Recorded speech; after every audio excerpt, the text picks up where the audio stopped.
자, 오늘은요, 그동안 우리가 말씀을 나눴던 7가지 죄 가운데 이제 하나가 더 있는 허영에 대한 말씀으로 이제 마무리를 하는데, 사실 오늘 이것은 제가 덧붙인 게 아닙니다. 우리가 그동안 이제 7가지 말씀을 배웠는데, 하나가 첫 번째가 교만으로부터 시작했잖아요. 그래서 교만, 그 다음에 뭐였죠?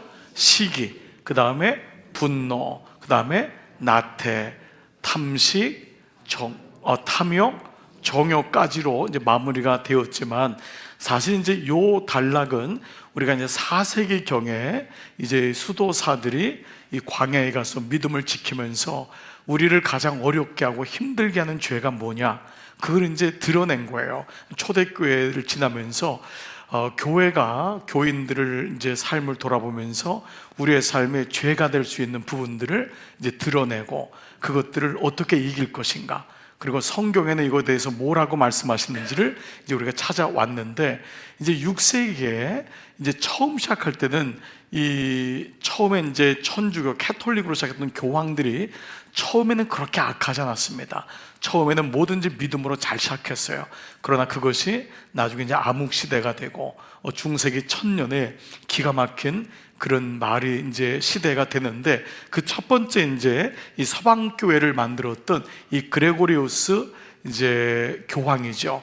그분이 이제 이것을 8가지 항목으로 만들었는데, 교만을 이 제로 바운드로 깔은 거예요. 교만은 7가지 죄보다도 가장 근본적인 죄다. 그러니까 마귀의 본질이 교만이기 때문에 우리의 삶에 하나님 앞에 가장 대적하는 것이 교만이라고 하는 것을 제로 바운드로 깔면서 하나씩 위에 올리면서 붙였던 게 뭐냐면 바로 허영입니다. 허영. 그러니까 교회 시대가 되면서 우리의 삶이 좀 더 나아지고, 그리고 이제 그리스도인 살아가면서 2가지 모습으로 비춰지는 게 이제 허영이죠. 그러니까 우리가 생각할 때는 허영은 좀 있는 사람, 그야말로 좀 드러낼 게 있는 사람, 여러 가지 면이겠지만 우리가 그런 모습으로 생각할지 모르지만 꼭 그렇지 않습니다. 허영은 인간의 본질 속에 이 배고픔과, 그리고 우리 속에서 끊임없이 찾고자 하는 이 목마름이기 때문에, 허영에 대해서 오늘 우리가 8번째 말씀을 통해 본다면 좀 더 이제 또 정욕과 더불어서 실제적인 부분으로 말씀을 갖게 될 것입니다. 허영이라는 라틴어가 이 마니타스라고 하는 단어입니다. 이것은 나온 게 이제 베니티, 영어로 베니티, 우리가 영어로 동사로 베인이라고 해요. 인베인, 허무하다, 허무하다. 그러니까 우리가 허전하다, 허무하다, 허영, 이게 같은 맥락이에요. 그러니까 우리가 허영하면은 뽐내는 것 같고 허영을 부리는 것 같지만, 그 안에는 뭐가 있냐면 허무가 있다는 것입니다. 허무하기 때문에 드러내고 싶어 하는 거예요. 인정을 받고 싶어 하고. 그래서 이 베니타스라고 하는 이 말은 허영이란 단어로도 번역됐지만 허무라는 말이 더 가깝습니다. 그래서 우리가 그 그림을 여러분 계속 소개했는데, 이번에 좀 다른 그림을 좀 보여드릴게요. 17세기에 이 마니타스라고 하는 허영, 허무에 대한 그림이 정문화를 통해서, 이 네덜란드가 그 당시 교회가 굉장히 성장했잖아요. 그 네덜란드가 이제 그 남아프리카로 복음을 전할 정도로 네덜란드에 있는 개신교가 유럽에 있는 영국과 프랑스, 독일 이상으로 굉장히 성장했던 때가 있었습니다. 그때 그림이 굉장히 성장을 많이 같이 갔는데, 이 그림하고 기독교는 뗄 수가 없거든요. 그 가운데 정무라는 어떤 고정된 사람에게, 물건에게 의미를 던져주는 게 정무라 아닙니까? 근데 그때 그려진 게 마니타스라고 하는 제목의 정무라인데, 여러분 보시면은 해골이 올라와 있죠. 좀 굉장히 음침하지 않습니까? 저 책상에는 소라, 먼저 저것은 이제 그림에 의하면은 생명의 소리, 가장 이 땅에서 아름다운 소리를 내는 소라, 그리고 옆에 있는 게 이제 피리, 위에서 여러분 체크가 되나요? 방송실에서 피리, 그리고 그 밑에도 이제 이 대나무로 그려져 있는 이런 거, 그리고 저 위에 나팔, 이런 거 뭐냐면 음악, 이런 그 당시의 음악, 그리고 저기 좀 짝짝이라고 하는 분도 있고, 아니면 여성의 분, 이렇게 아름다움을 상징하는 분, 그리고 위에 보면은 향기를 내는 그 향로가 있죠. 그리고 오른쪽에는 또 금으로 만든 어떠한 그 이제 모양이 또 있고, 그 다음에는 생수, 물을 주는 이 모든 것, 그리고 그 밑엔 책, 학문. 그런데 중요한 건 그게 뭐죠? 헛되다라는 것입니다. 그것이 헛되다. 그래서 그 해골이라고 하는 저걸 집어넣음으로 우리의 모습이 어떤지를 명확하게 보여주는데, 저 정물에서 보여주는 게 뭐냐면 햇빛입니다. 저 빛만이 영원하다.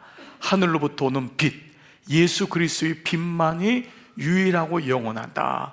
그러니까 그 빛이 없다면, 그 빛에 비추임을 당하지 않으면 우리가 가지고 있는 모든 것은 베니타스, 바로 허무하다 라는 것이죠. 그러니까 그 안에 그리스도의 의미가 없다면. 자, 그래서 정물화가 또 하나 있는데, 사도 바울을 그린 정물화가 있습니다. 이 바울 위에 저렇게 동그라미가 있다는 것은 성인, 세인트를 의미할 때 저렇게 하는데, 바울이 하나님 말씀을 연구하고 말씀을 기록할 때 그때 바울 앞에 있었던 뭐냐 하면 이 땅이 얼마나 허무한지, 헛된지를 보여주는 것이 바로 해골입니다.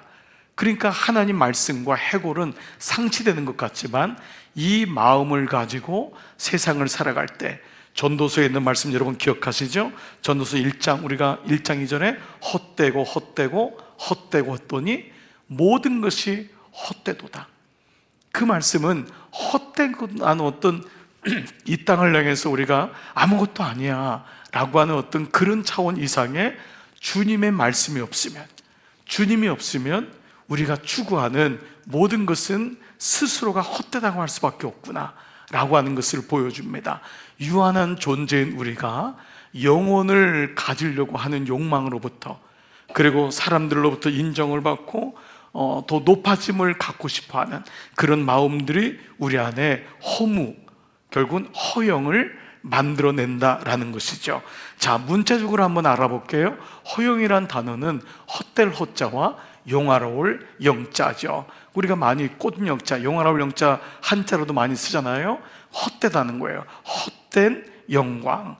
그래서 오늘 설교 제목에 허영에 대한 주제가 뭐냐 하면 사라질 광채입니다. 허영, 사라질 광채. 그러니까 영화라고 하는 이 허무라고 하는 것이, 우리가 영화롭다는 건 너무도 좋은 거잖아요. 그렇죠? 그러니까 우리 한자의 단어에도 꽃뿌리 영자, 영광 영자, 빛날 영자, 이런 거 많이 쓰지요. 대부분이 영자가 그런 영자잖아요, 한자로요.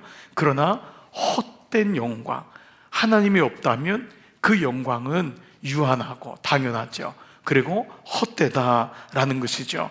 겉으로는 화려해 보이고 겉으로는 드러내고 싶어도 그 안에는 허무함을 가질 수밖에 없다. 그래서 여러분, 어느 날 이렇게 인류가 발전하고 문명시대가 됐는데 놀랍게도 우울증이라는 병이 너무도 많은 거예요. 그 마음속에 허무한 거예요. 그렇게 잘 먹고 그렇게 많이 누리고 어느 시대보다도 아름다움이 있는 시대인데 놀랍게도 가장 우울한 시대를 겪고 있는 것을 보게 되죠.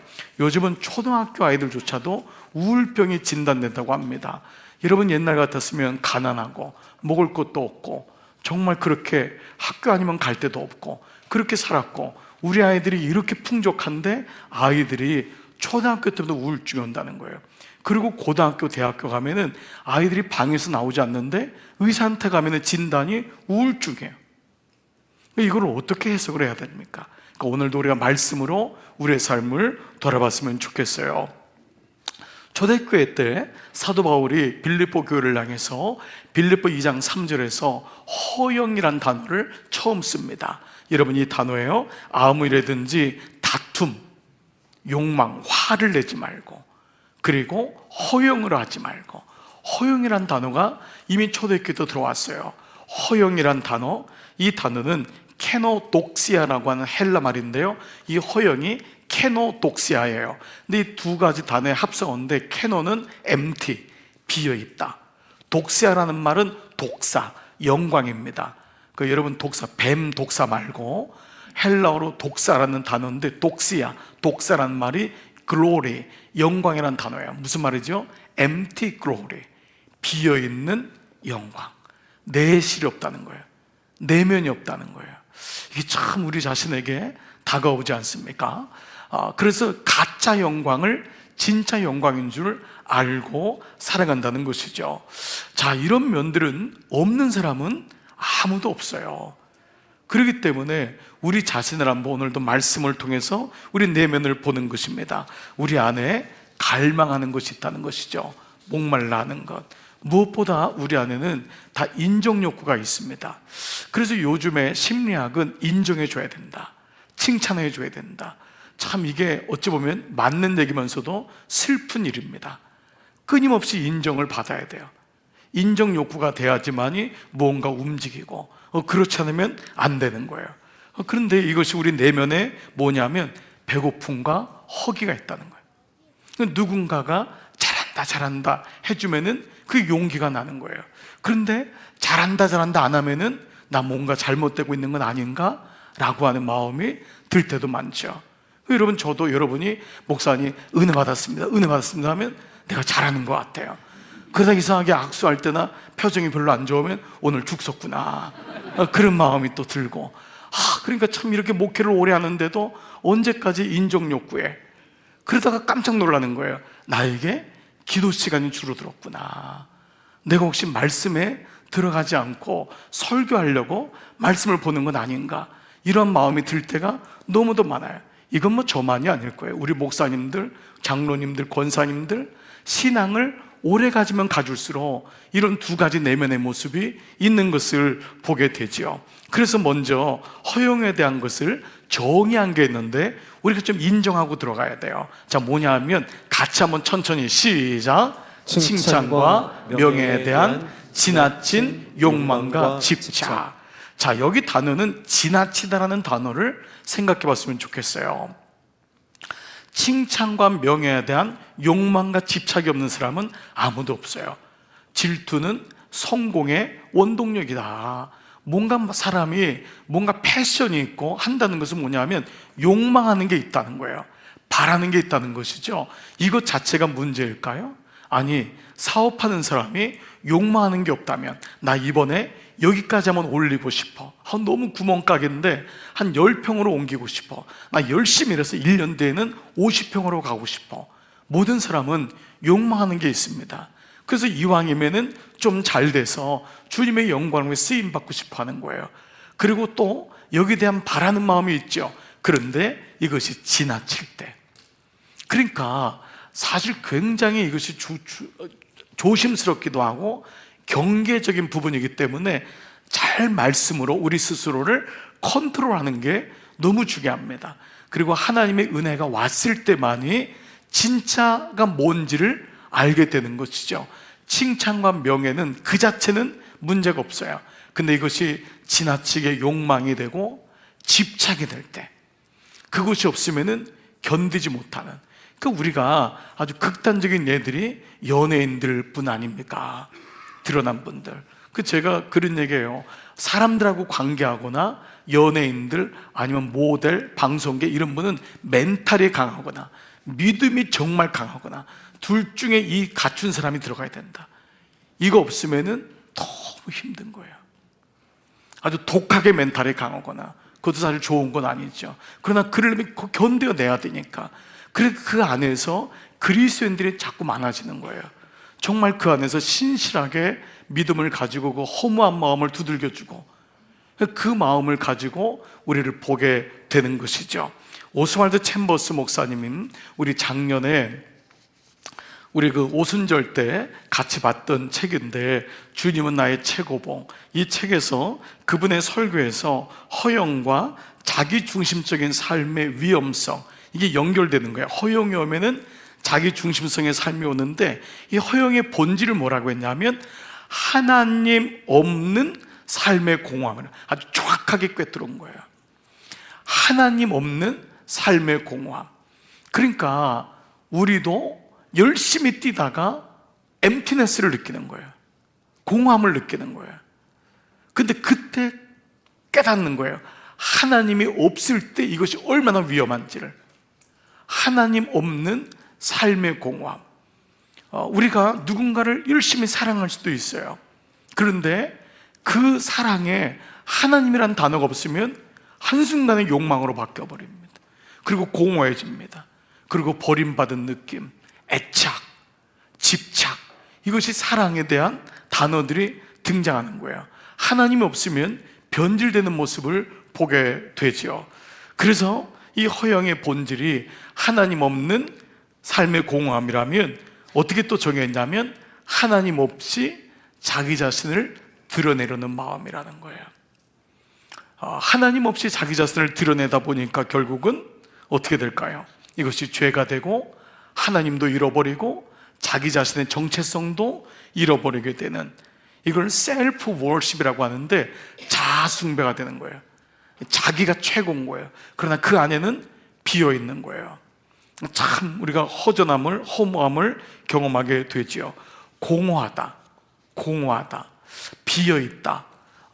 그러니까 우리가 하나님 말씀으로 채운다는 것, 성령으로 채운다는 것은 공허에 대한 완전히 반대 개념임을 알게 돼요.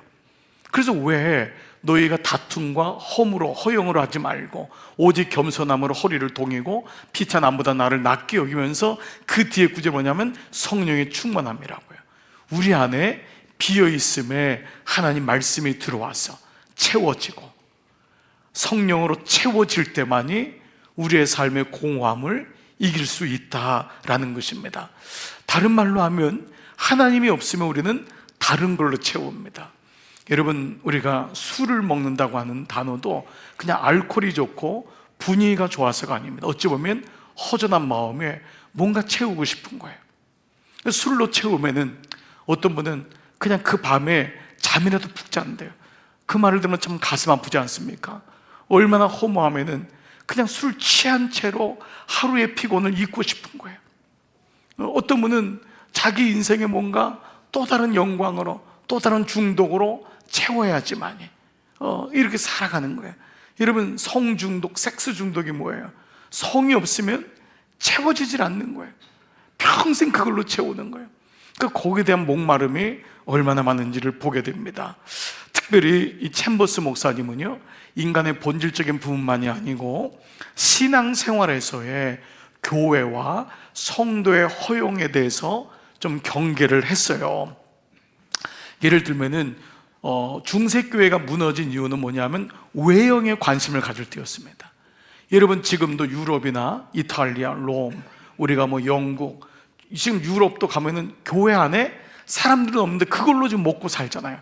엄청나게 100년을 짓고 200년을 짓고 그렇게 지을 동안 놀랍게 교회에는 말씀이 없었어요.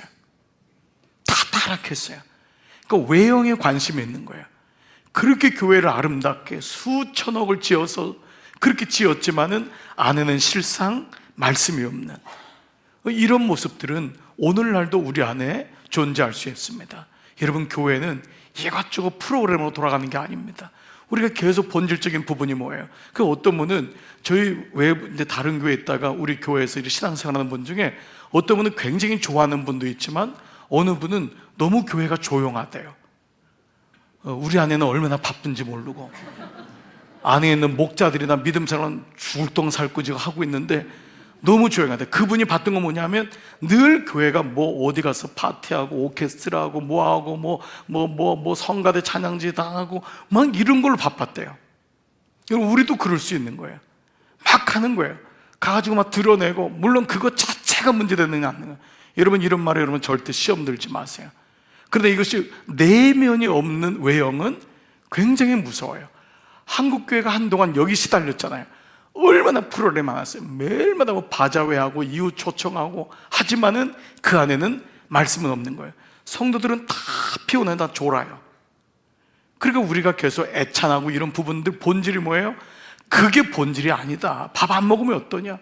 그러나 이렇게 수고하고 우리가 하면서 돕는 방법은 우리가 예배가 본질이다. 근데 이게 잘못되면 뭐죠? 그런 거 하느라고 다 우리가 갈등하고 어려움을 겪을 때가 너무 많은 거예요. 찬양지 몇 번 하면은 교회가 노돌노돌해지는 거예요. 그 안에서 너무 싸워가지고 옷 가지고 옷을 뭐로 해야 되느냐 막 하고 사진 찍을 때 딱 이러고 찍다가 끝나고 나면 그 안에서 얼마나 갈등하고 이런 모습들이 실제로 너무도 많은 것을 보게 됩니다. 그렇기 때문에 개인도 마찬가지입니다. 여러분의 삶에 정말 영적인 훈련이 아닌 것에 너무 많은 시간을 투자하시면 안 돼요. 거기 끌려다니면 안 돼요. 그러니까 우리 목자들도 다 목회해야 된다라고 하는 부분들을 계속 강조하는 것은 우리가 이 부분, 드러남과 내면의 경계를 잘 돌아봐야 됩니다. 드러나지 않을 사람은 아무도 없어요. 드러나요. 무언가 여러분이 일을 하고 사역을 하고 비즈니스를 한다는 건 드러나는 거예요. 그러나 그때마다 내면의 경계를 잘 돌보는 사람, 이 사람이 오래가고 내실 있게 갑니다. 잘못하면 내실은 하나 없고 겉으로만 막 맡기는 거예요. 예, 그게 우리를 얼마나 속상하게 만듭니까? 막 쫓아는 다니는데 내실이 없는 거예요. 이러한 부분들은 우리에게 많은 것을 던져주고 있습니다. 실제로 예수님도 마태복음 6장 1절에 사람에게 보이려고 그들 앞에서 너희 의를 행하지 않도록 주의하라, 경계하라고 했어요. 우리가 가르치는 자고 영적 아비와 오메가 되면 드러날 수밖에 없어요. 그러나 그 가운데 주의하라는 거예요. 주의하라, 너희 의를 사람들에게 행하지 않도록. 근데 그 다음 말씀이 그리하면 하늘에 계신 너희 아버지께 상을 받지 못하느니라. 이 말씀의 원어적인 부분은 뭐냐 하면 여기는 영수증이 2개가 발급된단 말이 있습니다. 전제가 뭐냐면 이미 사람에게 칭찬받는 영수증을 받은 거예요. 그렇기 때문에 하나님께는 그 상을 받을 수가 없다는 거예요. 영수증이 2개를 뭐라 그러죠? 부도낸다 그러죠. 아니면은 거짓 장부 쓰는 거잖아요. 그러니까 이게 그 배경이 있는 거예요.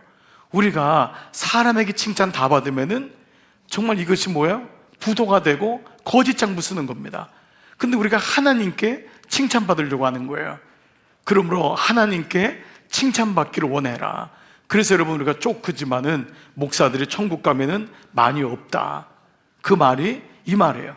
이미 여러분, 저같이 목사들이 여러분에게 인정을 받고 사랑을 받다 보니까 자기 의의를 드러내게 되고 타락할 수 있는 가능성이 많기 때문에 드러냄과 내면의 경계를 부단히 갖지 않으면 안 되는 거예요. 이거는 목사만이겠습니까? 오늘도 우리가 말씀 안에서 허영의 뿌리를 찾고 나는 누구의 기쁨이 되려고 하는가? 진짜 내가 봉사하는 게 하나님의 기쁨이 되고자 하는 건가? 명함에다가 하나 또 올리려고 하는 건가?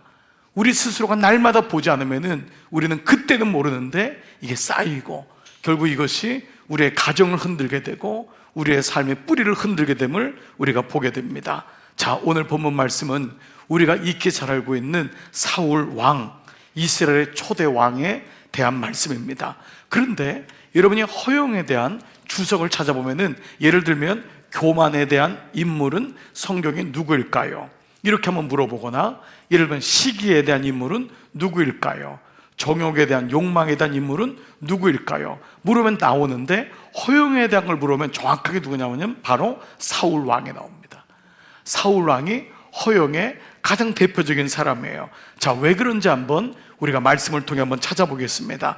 자, 먼저 오늘 사무엘상 9장 1절, 우리가 오늘 같은 15장이지만 다 읽을 수가 없었기 때문에요, 먼저 9장 1절 사울 왕의 출생, 우리가 신분이 어땠는지 한번 보겠습니다. 같이 시작. 베냐민 지파에 기스라 이름하는 유력한 사람이 있으니 그는 아비엘의 아들이요 스롤의 손자요 베고라스의 증손이요 아비아의 현손이며 베냐민 사람이더라. 자, 이 기스라는 사람이 누구냐 하면 바로 사울의 아버지입니다.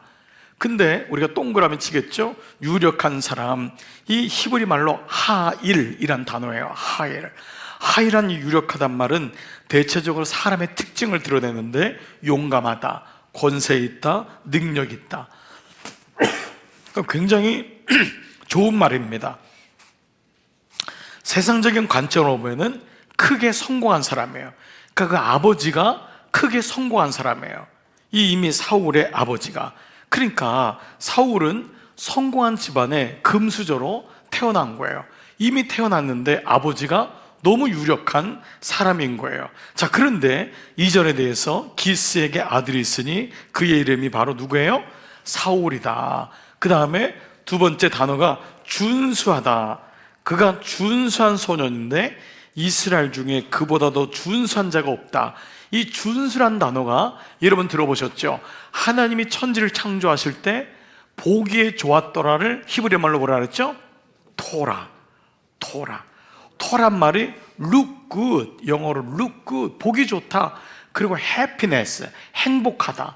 아주 좋은 단어예요. 그러니까 이 사울은 그냥 보기 좋은 거예요. 딱 지나가는데 사울은 준수하다, 보기 좋다, 토라. 그런데 여기서 나온 단어는요, 그것만이 아니라 이 토라의 단어가 사람에게 적용될 때는 도덕적으로 선하다, 이 뜻이에요. 그러니까 이 사울은 굉장히 탁월한 사람이었던 것 같아요. 그러니까 룩굿, 보기도 좋았는데 도덕적으로 흠도 없어요. 게다가 이스라엘 중에 그보다 더 준수한 자가 없대요. 아니 도대체 얼마나 준수하면은, 여러분 이런 단어는 우리하고 관계가 없으니까 이런 은혜를 별로 못 받지만 묵상할 때마다 뭐 이런 놈이 다 있어?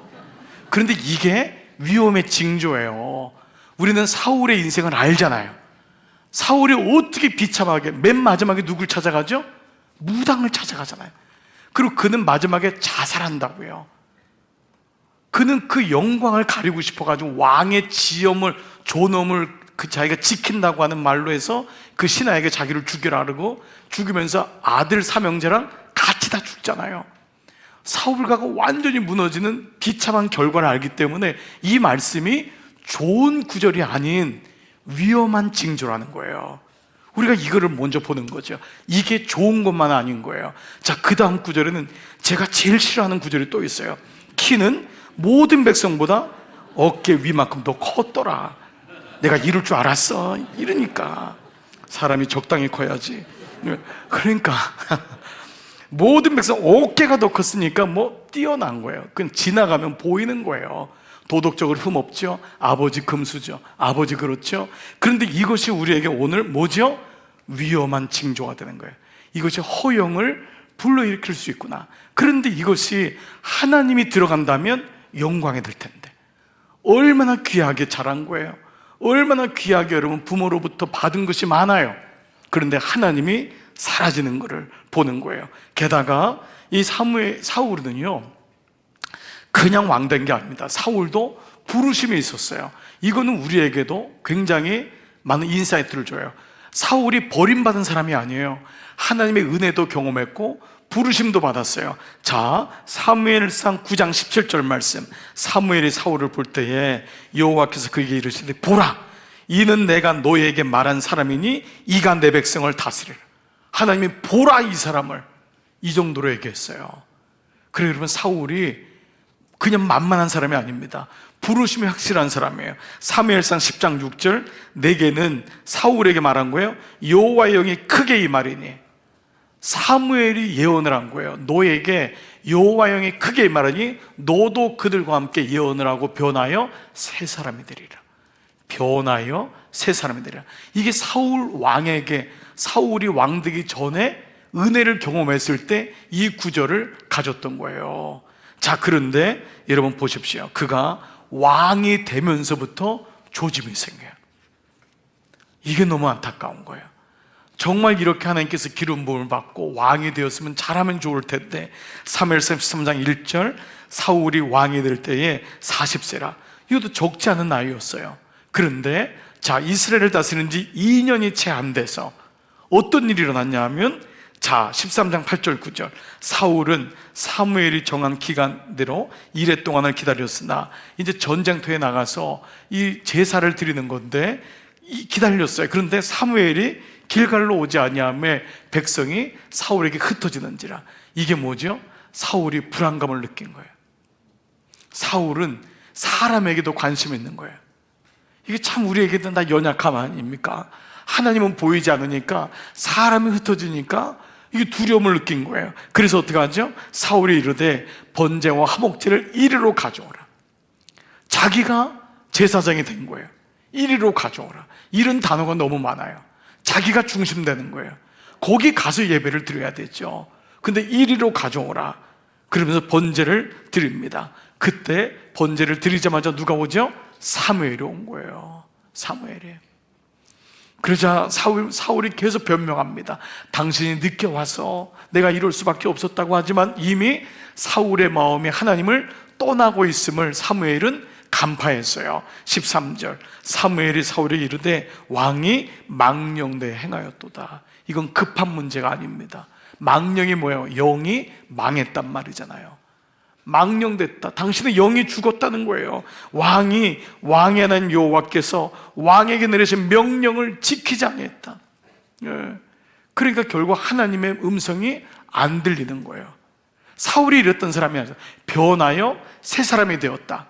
그랬던 사람이 어느 날 서서히 음성이 들리지 않는 거예요. 사람이 더 눈에 들어오기 시작하는 것이죠. 자, 그런 결과 사무엘상 14장 18절 보시면요, 사울이 아이야가 대제사장이에요. 대제사장이 뭐라고 하냐면 하나님의 교회를 어디로요? 이리로 가져오라. 또 반복되는 거예요. 자기가 여호와의 교회에 가서 겸손히 예배를 드려야 되잖아요. 자기가 중심되는 거예요. 제사장에게 여호와의 교회를 가져와라. 자기 내가 왕이니까. 그러자 그때에 하나님의 교회가 이스라엘 자손과 함께 있었는데 그 이후에는 결국은 사울은 잊어버리게 되는 거예요. 여호와의 길을 잃어버려요. 그 전쟁터에 이걸 가지고 나갔다가 얼마나 어려움을 당합니까? 자, 사무엘상 14장 35절 사울이 여호와를 위하여 제단을 쌓았는데 그 다음 구절 보세요. 이는 그가 여호와를 위하여 처음 쌓는 제단이었다. 여러분 이게 이해가 되세요? 이게 뭐죠? 그동안의 사울 왕의 신앙이 누구를 위한지를 폭로하고 있는 거예요. 겉으로는 누구보다도 예배를 잘 드리는 줄 알았는데, 겉으로는 목사요, 겉으로는 선교사요, 겉으로는 3대 4대 예수 믿는 사람인 줄 알았는데 그가 여호와를 위하여는 단을 쌓은 게 아니었던 거예요. 누구를 위해? 자기를 위하여, 자기의 영광을 위하여. 이게 허영이라는 거예요. 자기를 위하여 여호와 이름을 부른 거예요. 하나님을 사랑하지 않은 거예요. 그래서 셀프 워십, 자기 숭배란 단어가 허영에서 나오는 거예요. 결국 뭐냐면 하나님이 자기를 위해 필요한 거예요. 모든 인간은 물론 나의 연약함이 있으니까 주님 도와주세요 라고 하지만 그 다음에 가는 건 뭐예요? 하나님이 누구세요? 그래서 우리 묵상이 계속 뭐예요? 하나님은 누구신가? 하나님의 인생의 목적이 되는 것을 결국 배워나가는데 사울은 여호와를 위하여가 아니라 자기를 위하여 단을 쌓았다라는 것입니다. 그 결과 탐욕이 들어옵니다. 사무엘상 15장 9절 사울과 시작. 사울과 백성이 아각과 그의 양과 소의 가장 좋은 것 또는 기름진 것과 어린 양과 모든 좋은 것을 남기고 진멸하기를 즐겨 아니하고. 이 진멸하기는 앞에 있는 건 뭐예요? 가장 좋은 것, 기름진 건 뭐예요? 자기에게 허용이 될 수 있는 거라고요. 그래서 하나님이 전쟁을 할 때 이런 것을 진멸해야 된다. 그걸 가져오면 안 된다. 이방 민족의 블레셋에서 좋은 것들 가져오면 안 된다. 그것이 너에게 결국은 그걸 너가 잡아먹는 것이 된다. 그거잖아요. 그러니까 이거를 진멸해야 되는데 진멸하기를 즐겨하지 아니하고. 이 앞에 있는 건 죄라고도 얘기할 수 있잖아요. 눈에 보이는 가장 좋은 것, 기름진 것, 어린 양의 모든 것을 남기고 진멸하기를 즐겨하지 아니하고 가치 없고 하찮은 것은 진멸했다. 결국은 자기가 가져와서 아간의 그런 탐욕이 일어나게 되죠. 자, 이때 여러분들이 잘 알고 있는 사무엘상 15장 22절에 이 말씀이에요. 사무엘이 이르되 여호와께서 번제와 다른 제사를 그의 목소리를 청종하는 것을 좋아하심 같이 좋아하시겠나이까? 그 다음에 나오는 게 뭐죠? 순종이 제사보다 낫고. 그러니까 사울 왕은 계속 변명하는 거예요. 자기가 옳은 거예요. 자기 생각이 옳은 거예요. 그러니까 사무엘이 계속 그 죄를 얘기해요. 사무엘이 굉장히 엄한 사람이에요. 사실 이런 사람이 우리 주변에 있어야 돼요. 그러니까 사울에게는 사무엘에게 있었기 때문에 사실은 가능성이 있었어요. 살아날. 사무엘이 죄를 지적한다고요. 영적 아비니까, 어미니까. 근데 이거를 듣지 않는 거예요. 계속 변명하는 거예요. 그러니까 그 말씀이 안 들으니까 뭐라 그러죠? 순종이 제사보다 낫고. 들어라. 순종의 제사보다 낫고 듣는 것이 수양의 기름보다 나으니. 말씀이 들린다는 것, 이게 얼마나 축복인지를 사랑을 통해 보여주고 있습니다. 우리 안에 세상의 베니티, 이것이 세상의 어떤 것이든지 하나님이 없는 허무가, 세상의 것이 들어오면은 하나님의 음성이 들리지 않게 되고, 결국 그 다음 구절을 보니까 듣는 것이 수양의 기름보다 나으니 이는 거역하는 것은 점치는 죄와 같고 하나님 말씀이 들리지 않고 거기서 거역하는 것은 점치는 죄하고 똑같고, 완고한 것, 마음이 굳어 있는 것, 이것이 뭐예요? 사신, 죽은 우상에게, 이게 죽은 신이거든요. 사신이란 말은 살아있단 말이 아니에요. 사신 우상은 리빙 놀이 아이돌이 아니에요. 사신은 죽어 있는 신인 우상에게 절하는 죄와 같다. 그러니까 이렇게까지 하나님이 사무엘을 통해서 말씀하고 있습니다. 자, 결국 여러분, 이러한 사울의 마지막은 망자를 부르는, 사무엘이 없는 거예요. 사무엘이 죽어요. 그래서 그때 깨달아요. 영적인 아비가 죽으니까 그때 찾아갈 사람이 없는 거예요. 자기를 향해서 얘기해줬던 그 사람이 없으니까. 여러분, 부모님이 우리에게 계시다는 것, 영적 아비와 어미가 있다는 것, 여러분 옆에서 누군가가 도와줘. 우리 청년들, 우리 목사님 계시다는 것, 여러분에게 전도사님들이 있다는 것, 우리 여러분에게 그래도 옆에서 말씀으로 깨우침을 주는 사람이 있다는 것은 정말 축복인 줄 믿습니다. 여러분, 이게 진짜 정말 어려운 거예요. 제가 우리 목회실하고 늘 나누는 중에 제 주변에 이런 분들이 이제는 없어요. 제가 어느 날 어른이 돼버린 거예요. 그러다 보니까 정말 이게 위기구나라는 생각을 정말 할 때가 많이 했어요. 그래도 저보다 이제 원로이신 은퇴하신 목사님들, 그래도 한번 전화드리고 하면은 꼭 하시는 말씀이 마지막에 조심해야 된다. 끝까지 완주하는 건 제일 어렵다. 정말 마지막 때에 경계하고 기도하고 더 많이 엎드리고, 그런 말씀을 들을 때마다 정신이 번쩍번쩍 듭니다. 사울 왕에게 사무엘이 없는 거예요. 사무엘이 죽은 거예요. 그러자 이 사울이 사무엘의 홀령을 만나고 싶어가지고 말도 안 되는데 무당을 찾아가죠. 그래서 망자와 교신을 하는, 시도하는 장면이 나와 있습니다. 근데 이것을 주석에는요, 허영, 비어있음이 하나님의 관계가 없기 때문에 무당을 찾고 무속을 찾는 것이 허영과 연결된다는 거예요. 여러분, 이 부분이 굉장히 중요한 부분이에요. 여러분, 우리는 잘 모르기 때문에 그렇지만 세상에 조그만 부를 누리고요, 조그만 허영을 갖는 사람은요, 대부분 무속을 찾아갑니다. 여러분 주변에 봐보세요. 얼마나 많이 찾아가는지 몰라요. 왜냐하면 두렵거든요. 불안하거든요. 그걸 지키고 싶거든요. 그래서 결국은 사울이 이 무당을 찾아가서 끝까지 자기의 왕좌, 권위, 재산, 자녀, 이거를 지키고자 하는 욕망으로 비극적인 결말을 얻게 돼요. 자, 사무엘상 28장 5절 7절, 여기에 해당되는 사람인데, 사울이 블레셋 사람들의 군대를 보고 두려워서, 두려운 마음이 또 온 거예요. 군대를 보니까 흩어진 다음에 두려웠죠. 사람 보니까 두려웠죠. 군대를 보고 두려웠어요. 그의 마음이 크게 떨린지라. 이미 하나님이 없는 상태잖아요. 자, 그런 가운데 어떠죠? 사울이 여호와께 묻자오되 여호와께서 꿈으로도 우림으로도 선지자로도 그에게 대답하지 아니하심으로. 사실 이것은 사울이 물었다는 것은 그냥 기도했다는 게 아니에요. 형식적으로 그는 이미 하나님과 관계가 끊어진 거예요. 그러니까 이건 기도했다는 차원이 아니에요. 그러니까 그동안은 꿈으로도 우림과 둠밈, 제사장들이 가지고 있었던 이 폐에 있었던 우림과 둠밈이 있었잖아요. 돌. 그러나 혹은 선지자로도 대답했는데 이제는 완전히 끊긴 거예요. 아무도 말씀을 들을 수가 없는 거예요. 자, 그랬더니 사울이 신하들에게 이르되 나를 위하여 신접한 여인을 찾으라. 누굴 위하여? 자기를 위하여. 내가 그리로 가서 그에게 물으리라. 완전히 멸망으로 떨어지는 장면을 보게 됩니다. 자, 사울 왕에 대한 이야기는 뭐 해도 시간이 필요할 것입니다만은, 이러한 사울 왕을 통해 보게 되는 결국 허영이라고 하는 허무, 하나님이 없는 단어가 결국 자기를 지키려고 하고 자기의 어떤 허전함을 계속해서 보완하고 싶어하고 채우려고 하는 것이 어떤 신앙에 영향을 미치냐면, 첫 번째는 외식적인 신앙을 만들게 됩니다. 이거 외식이란 단어는 적절한 부분도 필요할 수 있지만, 외식이란 말 단어를 우리가 알고 있잖아요. 여러분, 바리새인의 누룩을 조심하라. 곧 외식. 그 외식이 후포크리시스. 이 말은 뭐냐 하면 무대에서 가면을 쓰고 연기하는 배우. 참, 이 말씀은 무조건 이건 저에게, 여러분 앞에 이렇게 서 있는, 그러니까 여러분들이 목회자를 위해서, 담임 목사 위해서, 목사님께서 기도해 줘야 되는 이유가 목사님의 영적인 맑음, 경건, 그 부분이 여러분의 기도가 그렇게 필요한 것입니다. 이게 없으면 어느 누구 장사가 없습니다.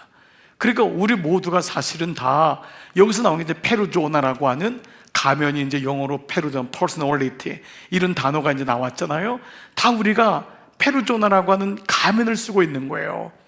그러다 보니까 누가 진짜 자기인 줄을 모르는 거예요. 누가 진짜 자기인지를. 그 여러분, 배우들이 정신적인 굉장히 어려움을 겪는 게 뭐죠? 자기가 아닌 연기에 한 달 동안 도취돼가지고 살다가 또 다른 역을 맡으면은 거기 미친 듯이 몰입했다가 하니까 자기가 누군지를 모르는 거예요. 자기가. 그러니까 하나님이 없는 내가 누군지를 모르는 삶이 얼마나 불행한 삶이에요. 그래서 첫 번째는 외식적인 신앙을 우리가 경계해야 됩니다. 사람들의 인정과 칭찬이 오면은 여러분이 어느 정도만 듣고 딱 그냥 할렐루야 그러고 딱 잊어버렸어요. 아멘. 딱 오면은 그게 있어야 돼요. 그게 나를 끌고 가면 안 돼요. 그러면 그게 계속 목말라지는 거예요.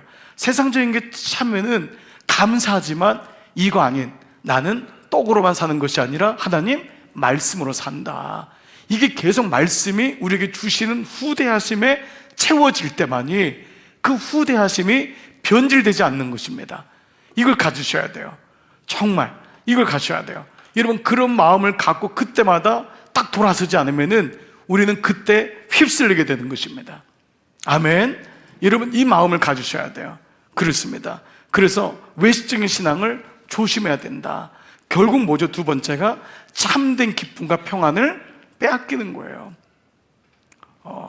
그 참된 기쁨과 평안은 하나님과의 관계, 홀로 있을 때 오는 거예요.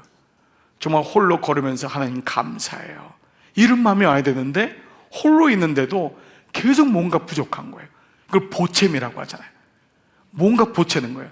내가 더 해야 되는 거 아니야? 내가 누구에게 또 좀 뭐 어떻게 해야 되는 거 아니야? 계속해서 보채미 오는 거예요. 이런 부분들이 우리 안에 참된 기쁨과 평안을 빼앗는 그 모습을 갖게 됩니다.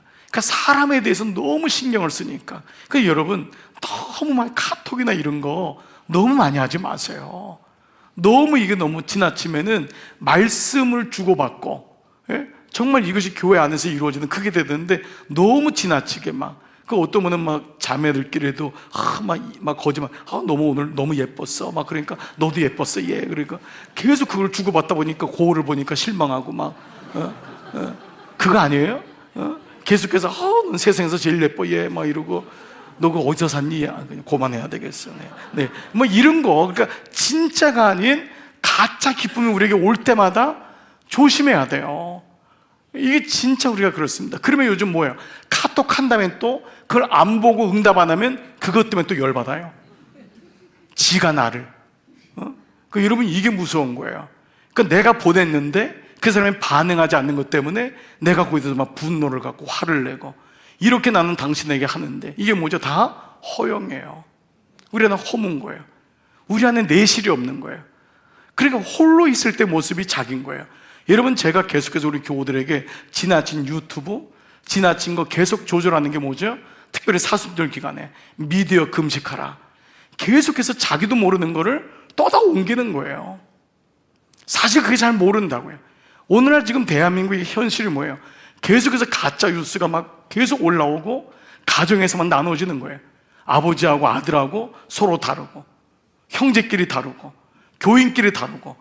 얼마나 조심스럽습니까, 여러분? 지금 이 상황에서 목장에서 얘기 잘못했다가는 우리 교회도 지금 몇 사람이 안 나와요. 이런 일들이 왜 있죠? 거기 붙잡히니까 안에 내실이 없으니까 누가 뭐라고 하면 거기에 대해서 금방 그게 있고, 이런 모습들이 우리 안에 있음을 보게 됩니다.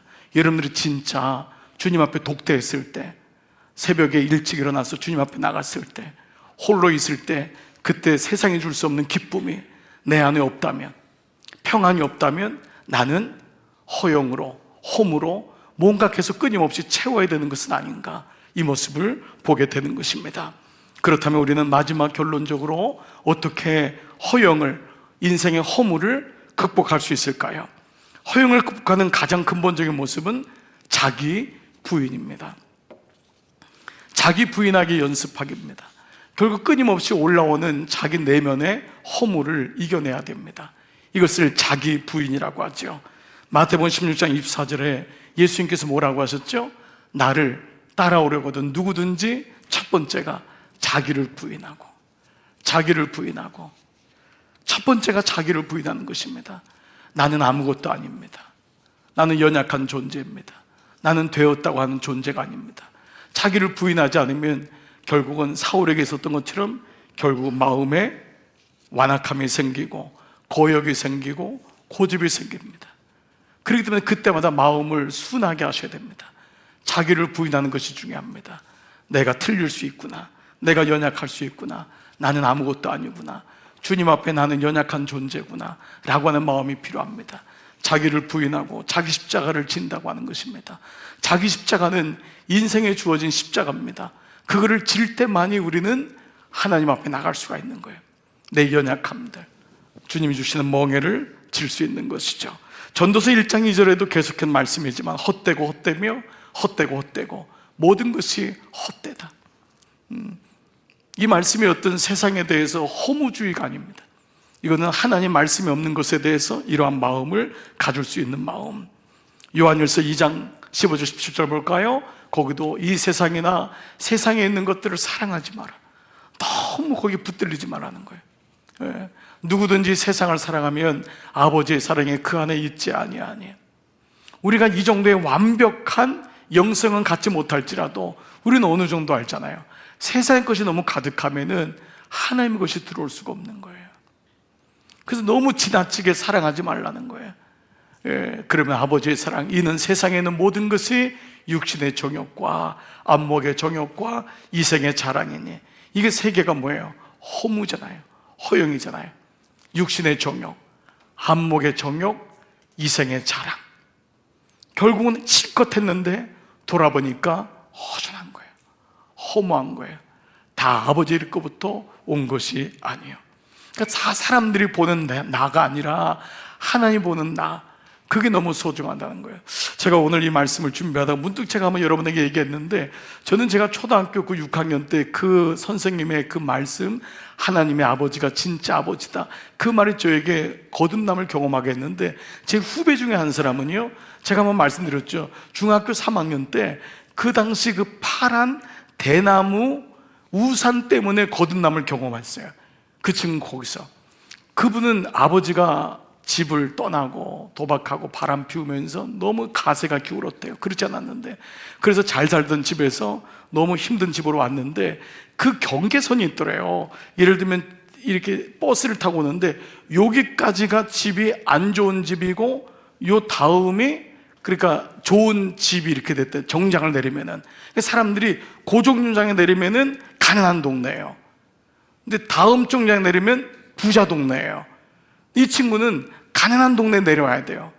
근데 거기 안 내리고 부자 동네에 내려와서 걸어왔대요. 너무 창피해서. 근데 어느 날 어머니가 매일마다 주는 게 대나무 우산.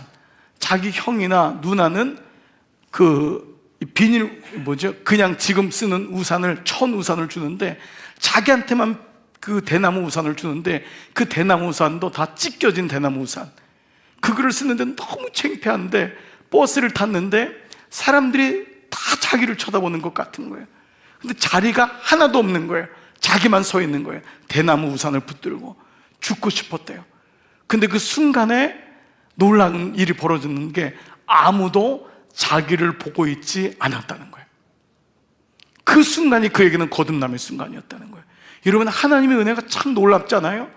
그 순간에 중3짜리가 어떤 마음이 들었냐면, 나 사람의 눈치 보지 말고 살아야지, 이 마음이 들었다는 거예요. 이거를 50이 돼도 못 깨닫는 사람이 있는데 중3 때 그게 왔대요. 나 가난한 거 죄 아니야, 비닐우산 드는 거 죄 아니야. 그래서 그 주님을 향해서 다시 그 마음이 들어가지고 막 교회로 가가지고, 하나님 너무 감사해요. 나 가난이 죄가 아니죠. 나 다른 사람 보는 거 죄가 아니죠. 그리고 가난하다고 여기는 그 동네에서 내리는 게 창피한 게 아니었는데 그 다음부터는 거기서 내리고.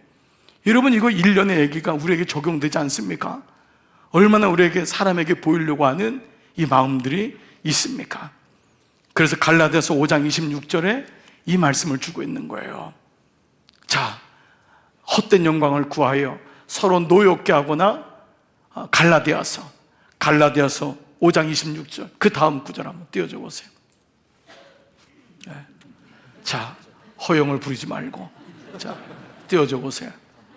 준비 안 했나 보네요. 자, 그래서 이 말씀이 뭐냐면 자기 자신을 내려놓고 사람의 눈치와 거기 매여서 사는 인생이 아니라 가능한 대로 하나님을 안에 모시고 살아가는 내실 있는 삶을 나는 추구하고 있는가. 그래서 매일마다 말씀 묵상이 없으면 우리는 사람의 눈치를 보는 거예요.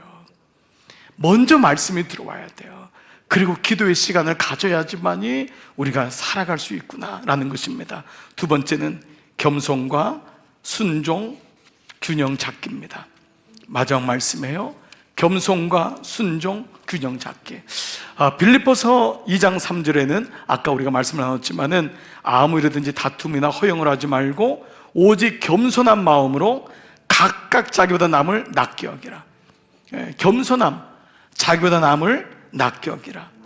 하나님께서 사용하신 사람은 사람에게 드러날지라도 스스로 자기를 낮추는 거예요. 하나님이 일하시도록 자리를 내어드리는 거예요. 겸손과 순종으로 계속 균형을 잡는 거예요. 겸손한 마음으로 각각 자기보다 남을 낫게 여기고. 근데 여러분 혹시 이 말씀이 여러분에게 적용될지 모르겠는데, 여러분이 겸손한 마음이 안 될 때는 하나님이 우리를 너무 사랑하시기 때문에 겸손하게 하세요. 여러분, 이거를 여러분들이 깨달으시는 은혜가 있기를 축복합니다. 우리가 겸손하기 어려울 때가 많아요. 그런데 하나님이 우리를 겸손하게 만드세요. 이게 은혜예요. 그때 허무와 허영이 아닌 하나님 없이는 살 수가 없군요.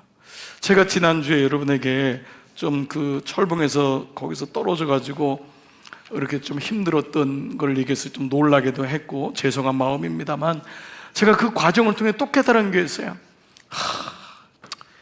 하나님이 또 이렇게 겸손하게 하는구나.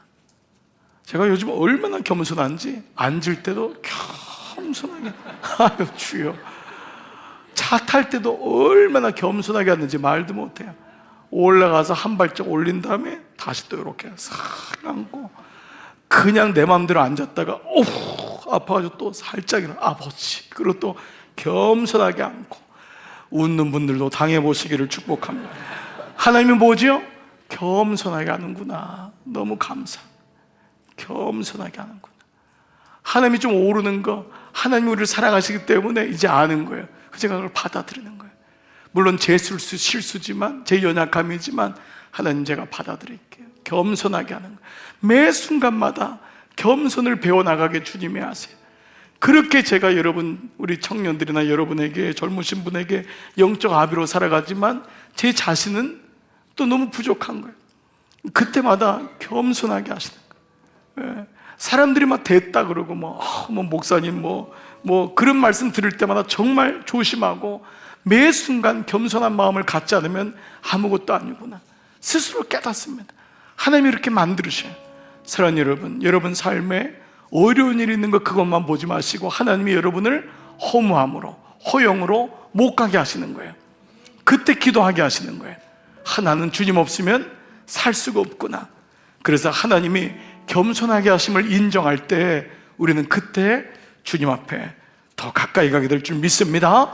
마지막 고린도서 10장 31절, 우리가 이거를 위해 갈 때 이거 이겨낼 수 있는 거예요. 다 같이 한번 크게 시작. 그런즉 너희가 먹든지 마시든지 무엇을 하든지 다 하나님의 영광을 위하여 하라. 뭐든지 우리가 하나님의 영광을 위해 하자. 그런 마음을 가지고 있으면 분명히 주님께서 우리를 일으키시고 회복하게 하실 줄 믿습니다. 여러분, 오늘도 그래서 이거 가지고 기도함으로 이겨내가는 거예요. 내 안에 허영이나 허무가 있으면 가지치게 하는 거예요. 주님, 제 안에 내실이 아닌 것 있으면 주님만 바라보겠습니다. 제 안에 잘못된 것, 죄로 이겨나가겠습니다. 그리고 마지막 때 주님 앞에 갔을 때 주님이 정말 수고했다. 그래서 오늘 이 시간 찬양할 것은 천국에서 해같이 빛나네. 우리 이 땅에서 해같이 빛나는 것이 아니라 주님 앞에 갔을 때 주님이 정말 수고했다고 하는 그 놀라운 은혜가 있을 줄 믿습니다.